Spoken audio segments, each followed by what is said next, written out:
Oke, jadi kalau itu tadi manfaat yang udah didapat sama lu pribadi ya, ada lagi nggak manfaatnya nih untuk magang nih?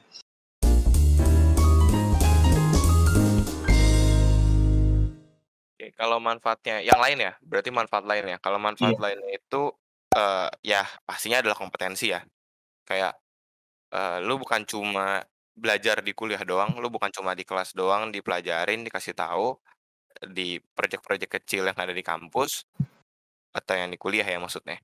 Tapi lu di sini bener-bener, tahulah gimana caranya menggunakan kemampuan lu, gimana caranya mengimplementasikan, apa sih mata kuliah dan pembelajaran-pembelajaran yang udah lu pelajarin di kampus, di dunia nyata gitu loh, di project nyata yang, projeknya itu bisa aja jual secara massal atau dijual secara luas gitu loh.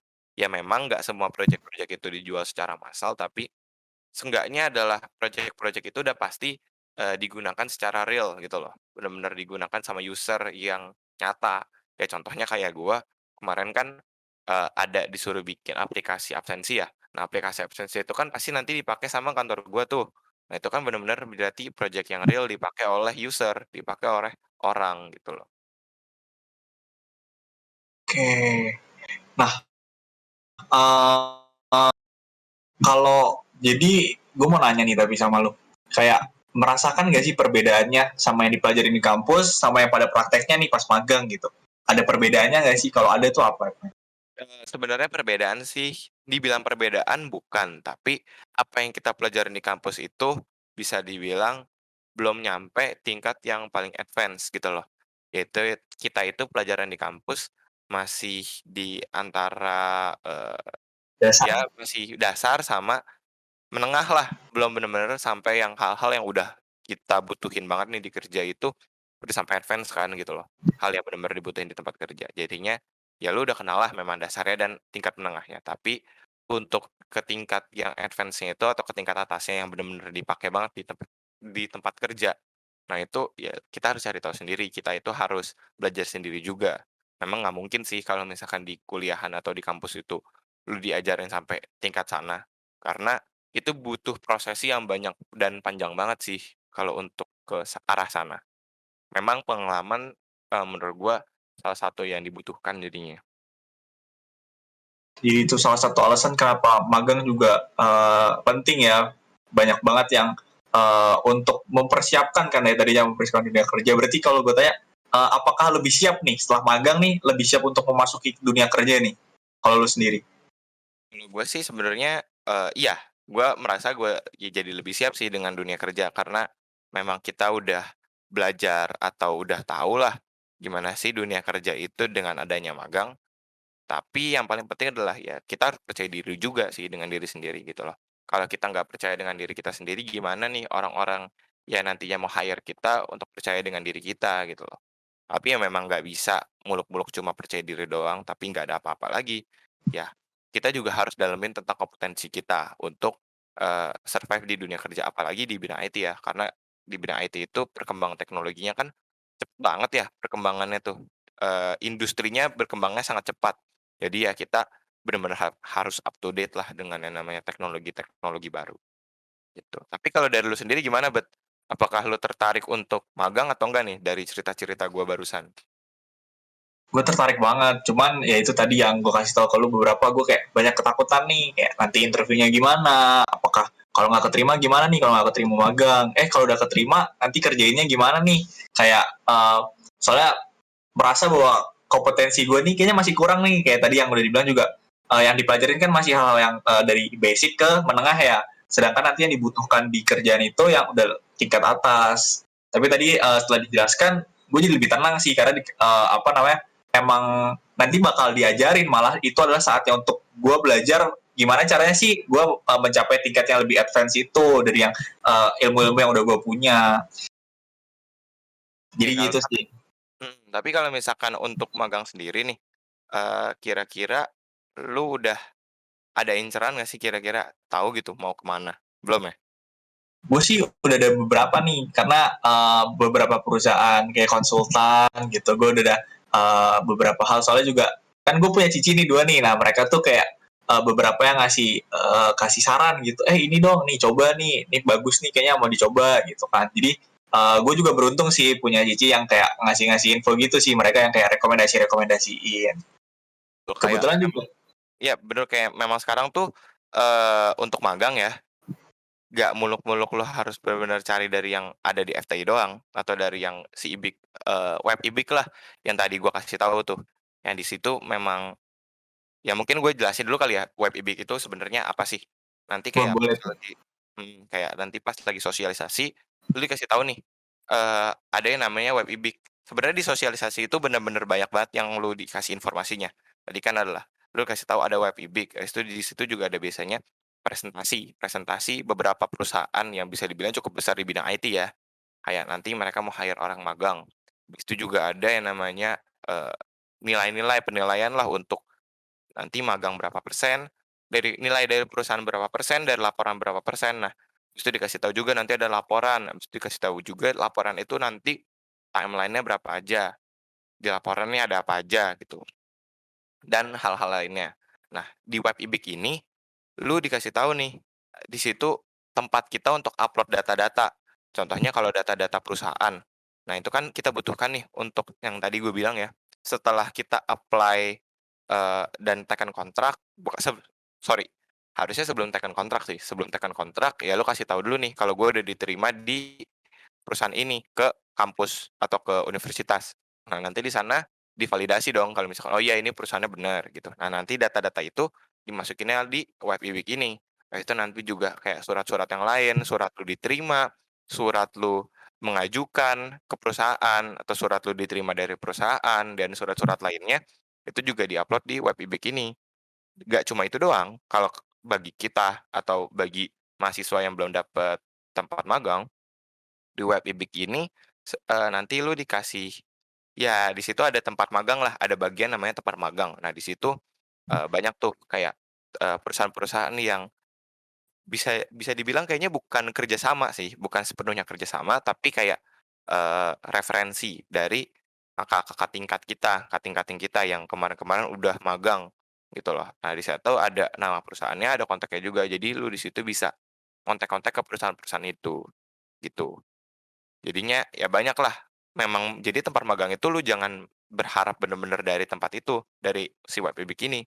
Bisa juga lu dapet dari kenalan, ya kan, bisa juga lu dapet dari, apa namanya, dari internet tuh bisa juga lu dapet, yang bagus gitu loh, kayak contohnya lu nge-apply di, tempat magangnya Gojek atau tempat magangnya Grab, gitu kan banyak tuh yang buka-buka open recruitment.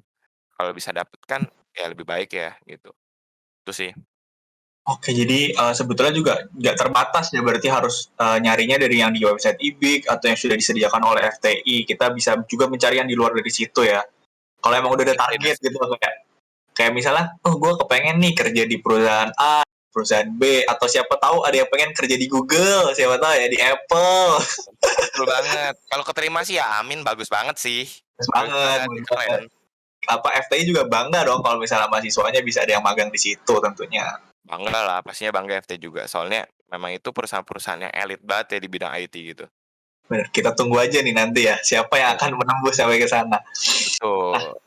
uh, tadi tugas magang kan ada tugas magang nih bikin laporan.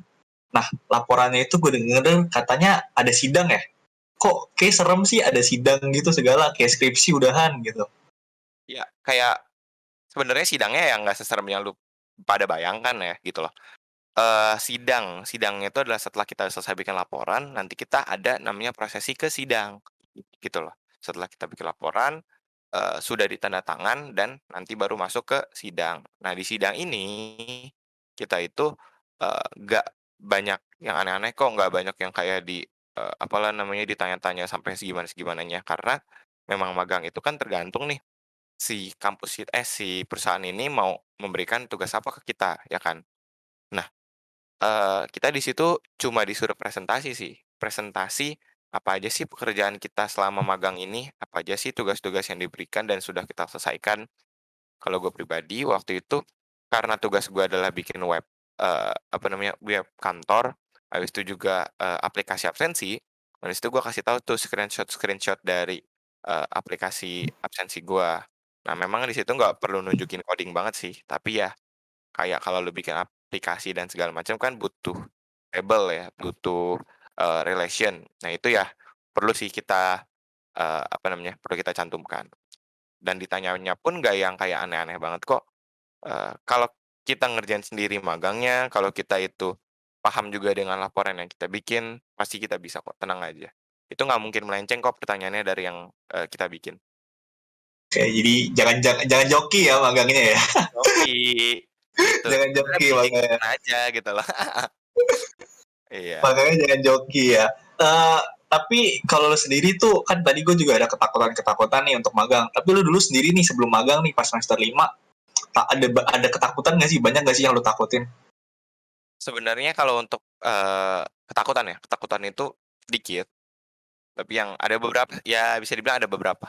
Tapi yang paling menonjol itu 2. Pasti yang pertama itu adalah kompetensi ya, sama kayak lu, kayak gue juga bingung nih, gue takutnya nggak bisa untuk ngikutin gitu. Itu menurut gue sih itu adalah, eee, kendala atau ketakutan hampir semua mahasiswa FTI ya pastinya ya. Karena memang FTI itu kan ya nggak bisa dibilang gampang ya kan, kecuali yang memang sudah dia merasa jenius atau dia merasa hebat gitu. Itu Ya bukannya bukannya dalam arti kata sombong ya, maksudnya kalau dia merasa dia memang kompeten banget ya, ya udah, ya kan. Tapi kalau misalkan yang kayak, ya bukan yang belum yang se-expert itulah gitu loh. Ya kita sih pasti merasanya adalah, bisa nggak ya nanti dunia kerja kan itu bener-bener, eee, bener-bener luas lah, bener-bener susah lah gitu. Nah ya pasti itu, gue takutnya ya kita nggak bisa untuk ngikutin lah gimana caranya, kerja di kantor. Dan kedua adalah bagi waktu sih, gue takut waktu itu saat bagi waktu gimana, pembagian waktu nanti gue BEM, kuliah sorry maksudnya BEM, magang, bikin laporan, tapi ya untungnya handle lah, gitu loh. bisa lah pasti ya. Ya, sebenarnya. Tapi setelah kita coba, ternyata ketakutan-ketakutan gue itu ya sebenarnya semuanya bisa ditanganin gitu loh. Balik lagi gimana caranya kita, manage diri sendiri aja, dan ternyata ternyata untungnya bisa lah gitu loh untuk kita ngerjain atau, ngurus itu semua sendiri gitu. Jadi nggak apa-apa punya ketakutan ya, tapi jangan sampai itu menghambat ya. Ya nggak sih, yang ketakutan itu Betul. nggak apa-apa. Itu sebagai tantangan nih, gimana caranya kita untuk memanage atau mengatasi ketakutan itu. Ya jadi ya jangan takut lah, intinya pasti bisa kok kalau misalkan kita mau coba. Tapi ya gue mau nanya nih sedikit sama lu, Ya, sebenarnya lu tadi kan gue udah jelasin ya, kayak magang itu ada yang 6 bulan, ada yang setahun. Nah, hmm. kalau lu sendiri rencananya pengen yang mana sih? Lu rencananya pengen magang yang setahun sekaligus skripsi, atau lu pengen, magang setahun abis itu, ya udah magangnya setahun, skripsinya nanti lagi, atau pengen yang 6 bulan aja? Kalau kalau bisa sih gue pengen magang setahun sih, jadi biar sekalian kan ya, ya kemungkinan kan bisa bisa langsung dilanjutin nih, gue jadi setelah selesai magang langsung lanjut kerja gitu kan, lebih cepet aja kan jadinya.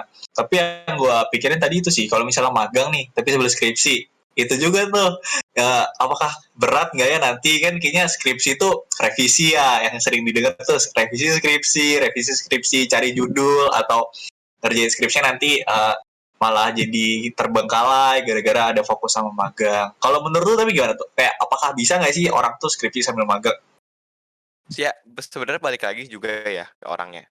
Kayak ada beberapa yang gue lihat bisa, ada juga beberapa ya yang gue lihat enggak. Ya, memang kan balik lagi ke diri masing-masing. Tapi menurut gue sendiri bisa dilakukan, tapi memang agak sulit lah untuk bisa magang sambil skripsi ya. Karena juga magang lu nanti disuruh bikin laporan magang juga tuh. Kalau misalkan lu Lapangannya bikinnya dua. setahun ya. Iya, kalau misalkan lu setahun, ngambil magangnya setahun, itu nanti lu kan bikin laporan magang dan sidang di 6 bulan pertama. Nah, nanti lu bikin juga nih laporan dan sidang, maksudnya itu juga ada di 6 bulan kedua gitu loh. Nah, di mana 6 bulan kedua itu lu kan sambil skripsi nih, lu harus Iya, cari judul, cari datanya, kalau kita kan IT ya, cari iya. data, habis itu kita juga, cari-cari teori-teori yang segala macam itu. Itu juga nanti, bikin dan implementasi dari apa yang kita bikin ya, kalau misalkan bikin aplikasi ya bikin aplikasi gitu loh, ya kan. Belum lagi laporannya, revisinya. Ya memang agak sulit sih, bisa dibilang agak sulit. Tapi lu sendiri gimana? Setelah mendengar itu apakah lu pengen berubah jadi ya sebenarnya kalau 6 bulan juga nggak apa-apa sih gitu loh. Magang 6 bulan juga nggak apa-apa.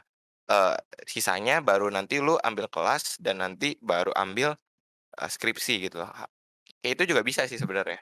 Oh, tapi berarti kayak kalau skripsi itu apakah full skripsi atau sambil kelas juga sih? Ini sih, jadi pas banget nih pertanyaan ini. Kayak orang juga pada penasaran. Apakah misalnya nih, nanti kalau semester 6 magang, terus nanti tapi di semester 7 dia mau ngambil skripsi, itu tuh full dia fokus skripsi atau dia harus ngambil mata kuliah juga nih? Ya kalau misalkan, itu, eee, setahu gue sih bisa bisa. Lu jadi ambil skripsi sambil ambil kelas itu bisa. Jadi kayak ya tapi kalau misalkan balik lagi kan kita sebenarnya tahu ya, skripsi itu lulus itu adalah 140 berapa ya, 144 ya kalau nggak salah ya? Iya benar, 148 sekitar ya angka segitu lah. Ya angka 144 lah gitu. ya 144 kan kalau nggak salah untuk SKS-nya, gitu. Ya, Nah, kalau misalkan, lu ambil resiko ya amit-amit nih lu ambil resiko ambil kelas sambil ambil skripsi, tiba-tiba kelas lu nggak lulus, lu nggak, 144 gitu jadinya. iya Ya itu benar. kan jadi kendala dong, lu nggak jadi lulus, lu mundur lagi lulusnya semester depan gitu loh. Jadi Iya, ya tapi memang lah gitu. tapi kalau kayak gitu kan skripsi tapi udah kelar dong, atau tetap nggak bisa kelar skripsi selama matkul yang nggak lulus? Kalau itu gua nggak tahu ya, sebenarnya gua kurang paham lah untuk, proses itu, tapi setahu gua sih kayaknya bisa ditunda deh, eee, wisudanya kalau nggak salah. Wisudanya bisa ditunda, seinget Oh, gue ya, tapi gue juga nggak tahu nih untuk, ya semoga. kayak gitu. Soalnya gue jarang sih ketemu orang yang kayak gitu, jarang banget gue ketemu orang, hampir nggak pernah malah. Tapi ya itu setelah dipikir-pikir skenario seperti itu bisa terjadi kan. Iya, bener Iya, banget. skenario itu bisa terjadi. Kalau itu terjadi kan orang jadi bingung ya, Ini pusing jadi. kalau nggak salah semester lalu Anda sudah skripsi, kok Anda kelas lagi kan gitu, jadi bingung memang. Ternyata tidak lulus. Jadi Mhm, tapi janganlah, semoga jangan. Ya, jadi semoga jangan jangan. ada yang tidak lulus. Semoga lulus aja. Tapi kalau misalnya ngomong SKS sendiri, SKS lu udah mencukupi belum nih untuk ambil skripsi? Sekarang udah berapa SKS nih? Sekarang SKS gue bener-bener udah cukup sih. SKS gue udah lupa sih gue SKS-nya berapa, tapi intinya, untuk semester depan gue cuma ambil skripsi doang, satu udah. Skripsi itu berapa SKS sih emangnya? Kalau nggak salah 6. 6 SKS ya? Mhm, Oke. Jadi nanti 6 SKS di semester depan. Udah siap untuk skripsi nih kalau lu? ya semogalah, amin amin. BTW, untuk magang sendiri 20 SKS ya, kalau yang 6 bulan. Oh, Nanti kalau yang magang itu 20 SKS, gitu. 12 SKS ya. Kalau untuk yang setahun juga nanti ada paketannya sama skripsi ya, kalau misalnya ambil sama skripsi. Kalau yang misalkan nanti setahun itu gue nggak tahu sih perhitungannya gimana, tapi biasanya dipaketin jadi gini, kalau ambil yang setahun itu harus minimal punya SKS 110 di semester sebelumnya. Jadi pas udah semester 5 nih, lu punya, eee, ya setelah semester 5 kelar ya, maksudnya lu punya 110 SKS. Nanti setelah itu, di semester 6 dan 7 kan magang setahun nih, sama skripsi. Nah itu ya udah bisa sampai lulus gitu loh.